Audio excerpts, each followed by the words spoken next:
Hi friends, இன்றைக்கி என்ன video பார்க்க போகிறோம்னா காலையில் பிரேக்ஃபாஸ்ட்டு ராகி புட்டு செய்யலான்னு இருக்கேன். அதுக்கு ராகி மாவு எடுத்து அதில் உப்பு போட்டு நல்லா மிக்ஸ் பண்ணி தண்ணி தொளிச்சு புட்டு பதத்துக்கு பிசைஞ்சு வச்சுருக்கேன். இதை இப்படி பிடிக்கும் போது நல்லா கொலக்கட்டை மாதிரி தெரியணும். அப்புறம் இப்படி உதுக்கும் போது நல்லா உதுக்க வரணும். அப்படி இருந்துச்சுன்னா நம்ம புட்டு மாவு கரெக்டாக பிசைஞ்சிருக்கோன்னு அர்த்தம். அப்புறம் தேங்காய் துருவி வச்சுருக்கேன். இப்போ இதை இதை இந்த இதில் கிண்ணத்தில் வச்சு நம்ம ஸ்டீம் பண்ணி எடுத்தோம்னா புட்டு நம்மளுக்கு ரெடி ஆயிரும். நம்மளுக்கு வேணும்னா நாட்டு சக்கரை போட்டு சாப்பிட்லாம், இல்லாட்டினா நார்மல் சுகர் போட்டு கூட சாப்பிட்லாம். செம்ம டேஸ்டியாக இருக்கும், ஹெல்த்தியான ஃபுட்டு தான். அதே மாதிரி இது 15 மினிட்ஸ்லேயே ரெடி ஆயிரும். இது எல்லாருமே சாப்பிட்லாம், எல்லாருக்குமே ரொம்ப நல்லது. எப்படி செய்யலான்னு பார்க்கலாம். ஓகேவா ஃப்ரெண்ட்ஸ்? கொஞ்சம் தேங்காய் பூ போட்டுக்கணும்.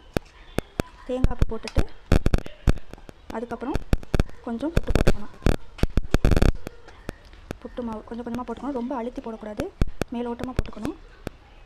நல்லா போட்டுட்டு அப்புறம் ஒரு ரவுண்டு அடுத்து தேங்காய் பூ போடணும்.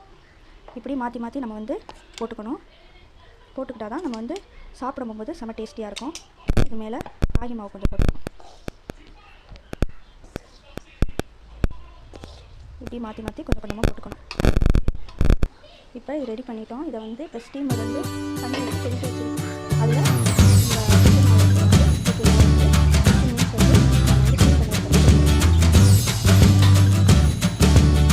சுட புட்டு ரெடி ஆகிடுச்சு. வாங்க சாப்பிட்லாம். இந்த வீடியோ உங்களுக்கு பிடிச்சிருந்தா லைக் பண்ணுங்கள், ஷேர் பண்ணுங்கள், சப்ஸ்கிரைப் பண்ணுங்கள். மறந்துடாமல் பக்கத்தில் உள்ள பெல் பட்டனை கிளிக் பண்ணிடுங்க. அப்போ தான் நான் போடுற வீடியோ ஒவ்வொன்றும் நோட்டிஃபிகேஷனாக உங்களுக்கு உடனே வரும். மறந்துடாமல் சப்ஸ்கிரைப் பண்ணுங்கள். Bye friends.